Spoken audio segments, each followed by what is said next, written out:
welcome everyone to Wizards Outlook. It's over tonight, but for the Wizards, the Knicks had a big second half. They knock out the Wizards tonight, 118 to 109. Washington clearly went into battle with missing several players, as did the Knicks though. So both teams were missing key players. We already know. Washington missing most of their big guns in this one. That said, just another opportunity to go out there and compete. They had a really nice close of the first half, right? In the second quarter, they outscored the Knicks 30-19. Corey Kispert, 29 points. Had 20 of his 29 points in the first half. He ended up with the new career high a couple nights ago. He had 27 against Orlando. But he got off to a great start, though Washington was doing well again heading into the half. And then something we've seen happen quite a bit this year at times, coming out of the gates in the third quarter, the opposing team took control of the game. The Knicks owned the third quarter, winning that one 33-18. And they did that by turning Washington over. Washington has had an issue at times. Obviously tonight, you get Darrell, you get DeLon Wright. I always want to say Darrell. Sorry, I'm old. Get DeLon Wright. Really doesn't turn the ball over much. He has two turnovers tonight, but a really rough night for Denny. We know we've seen Denny handling the ball more and more as the season going on, and to some very positive results at times. Kind of playing that point forward role depending on who else is on the floor. But tonight was one of those nights where he struggled a little bit. Struggled mightily. He turned the ball over 8 times. Very uncharacteristic of him to turn the ball over that much. But it cost against a team like the Knicks, allowing them to get out in transition. Folks like Manuel Quickly, the last people in the world you want to see out in transition. Obi Toppin has no problem at his size getting up and down the floor. New York had 4 players score at least 20 points tonight. You had Brunson and Grimes with 27 points apiece. Quickly added 22, and you got 21 points from Obi Toppin. The Knicks shot the ball fairly well. 52% from the floor, 40 from deep. But Quentin Grimes did almost all of his damage from deep. He had 9 shots on the evening, 6 of which came from behind the arc, 3 or 4 from the line. But a lot of it, with the Knicks, it seemed like Washington kind of wanted to keep them out the paint. They've had issues with that at times with teams with crafty or quick guards, or just guards that are able to penetrate. Gives them trouble. We saw that a couple nights against Orlando. Markel was able to get where he wanted almost at ease. And tonight, you saw that with Brunson, IQ, and Grimes. Grimes got to eat off of it. Again, 27 points for him. Obi Toppin hit three trays as it quickly. They didn't get a lot of bench production, but the starters did more than enough. So you had 4 of the 5 Knicks starters scoring double figures. 4 of the 5 scored at least 20 points. The one being Mitchell Robinson, who finished 2 points shy of a double-double with 8 points and 11 rebounds. But that was it right there. It was just turning the ball over. They held their own on the glass, which there's nothing wrong with that at all. They only took 5 more threes than the Knicks. They made 3 more. That's Washington. Corey didn't shoot great from three tonight as he did the other night against Orlando. He's 4 of 11 from deep. Taj Gibson, I don't think anybody had that on their bingo card. 14. He had 14 points tonight.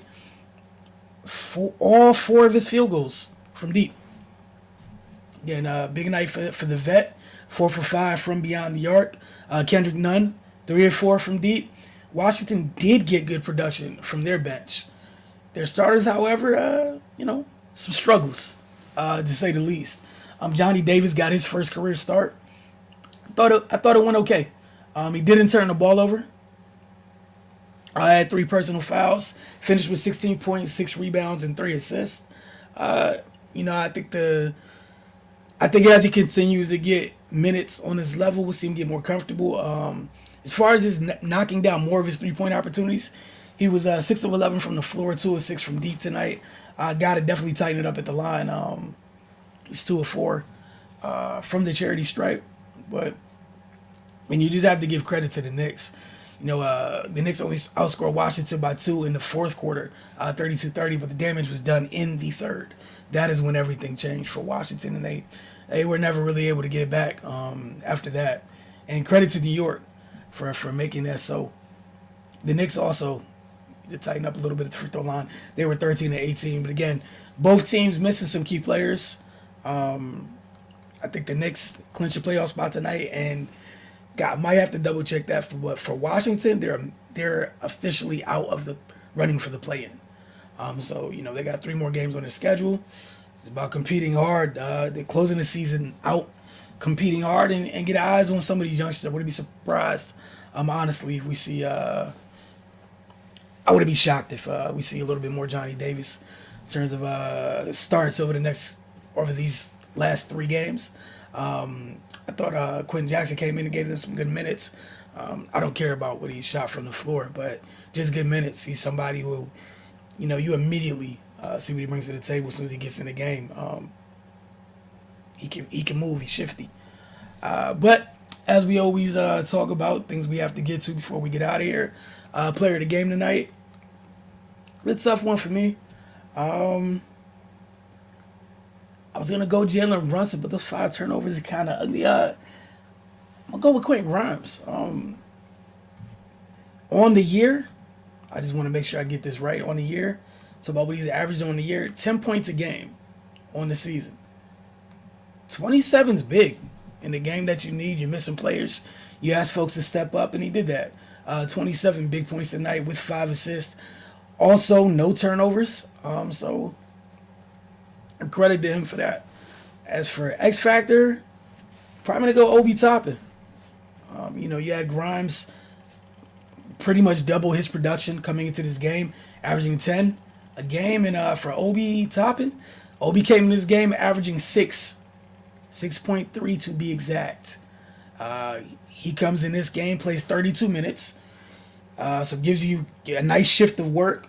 21 points, 4 assists, 2 steals, and a block for Obi Toppin. So that's who I would have as the X Factor.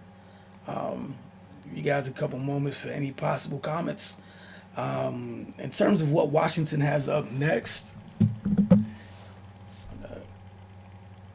they got Milwaukee on Tuesday.